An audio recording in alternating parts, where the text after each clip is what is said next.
Today topic is plasmid and their uses and gene cloning. Plasmid की हमने अभी study करी थी. Plasmid is a circular DNA. Plasmid is a extra chromosomal of DNA.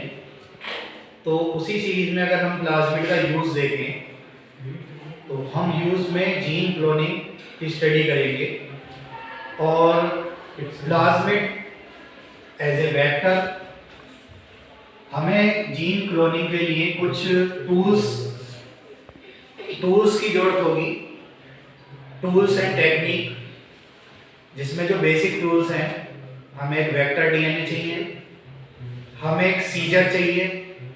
Scissor का मतलब restriction endonuclease enzyme चाहिए.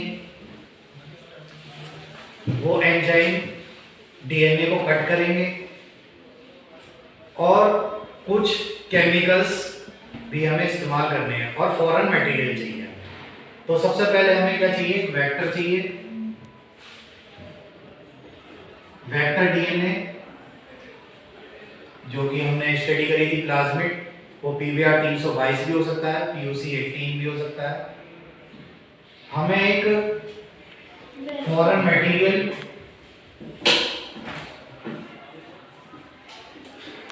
जो कि एक डीएनए है, जिसे हम DNA F foreign material, foreign से मतलब जो अननोन फ्रेगमेंट है जिसका हमें क्लोन करना है, जिसे हम फॉरेन मटेरियल बोल रहे हैं, वो डीएनए का एक फ्रेगमेंट है. वो क्या है? डीएनए का एक फ्रेगमेंट है, स्मॉल पीसेस है, जिसको हमें इंसर्ट करना है वेक्टर डीएनए. उसे हम इंसर्ट करेंगे वेक्टर डीएनए में. एंजाइम जो कि रिस्ट्रिक्शन एंजाइम है, Eco R I, first Eco R I enzyme का नाम है. तो फर्स्ट ऑफ ऑल हम इसे सबसे पहले इस फॉरेन डीएनए को एंजाइम से ट्रीट करेंगे. जब हम इसे ट्रीट करते हैं तो इसकी शेप ये एक स्पेसिफिक लोकेशन से इसे काट देता है. ये इसे कट कर दिया इसने. इस इको आर आई ने इस फॉरेन डीएनए को इस शेप में कट कर दिया. इसी तरह से हम इस वेक्टर डीएनए को भी इको आरआई से कट करेंगे. कट करने के बाद इसकी जो शेप होगी वो स्पेसिफिक लोकेशन से ये कट जाएगा. कट करने के बाद इसकी जो शेप होगी वो स्पेसिफिक लोकेशन से ये कट जाएगा और इसकी शेप भी इस तरह से हो जाएगी. तो ये वेक्टर डीएनए है. पर प्रॉब्लम क्या आती है कि जब साइंटिस्टों ने वेक्टर को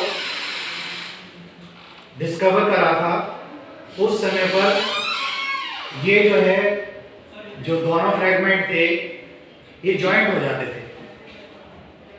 ठीक है, जॉइंट हो जाते थे. उसके लिए, उसको जॉइंट ना होने के लिए उन्होंने इस कॉर्नर पर एल्किलाइन फॉस्फेटेज का यूज करा, जिससे ये दोबारा रीजॉइन नहीं हुए.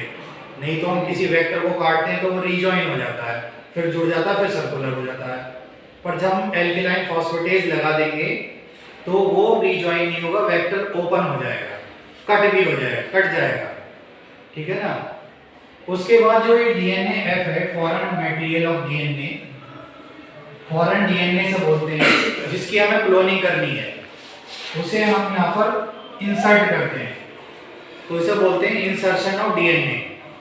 इस स्टेप को बोलते हैं इंसर्शन ऑफ डीएनए. तो जब हम इसे इंसर्ट कर देंगे तो इंसर्ट करने के बाद ये इससे ज्वाइन हो जाएगा.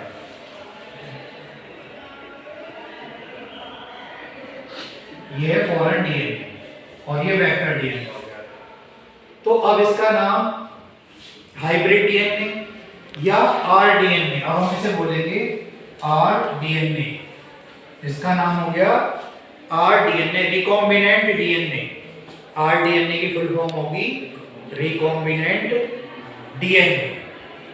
अब ये रिकॉम्बिनेंट डीएनए बन गया. अब इसकी क्लोनिंग होगी. अब हम इसे इंसर्ट कर देंगे बैक्टीरिया की सेल में. बैक्टीरिया है ई कोलाई, हिस्टीरिया कोलाई. ये वेक्टर हमने इंसर्ट कर दिया इस इकोलाई में, हीरा कोलाई में, तो इसे बोलेंगे insertion of rDNA, insertion of rDNA. जब इसका मल्टीप्लिकेशन होगा इस बैक्टीरिया का, ये 1 से 2 में डिवाइड हो जाएगा। तो इस बैक्टीरिया के अंदर ये जो हमने आरडीएनए डाला था वो भी क्लोन हो जाएगा, क्लोनिंग हो जाएगी। वो 1 से 2, 2 से 4, 4 से 6, 6 से 8, इस तरह से multiplication. RDNA recombinant DNA, rDNA की फुल फॉर्म होगी रिकॉम्बिनेंट डीएनए। अब ये रिकॉम्बिनेंट डीएनए बन गया, अब इसकी क्लोनिंग होगी।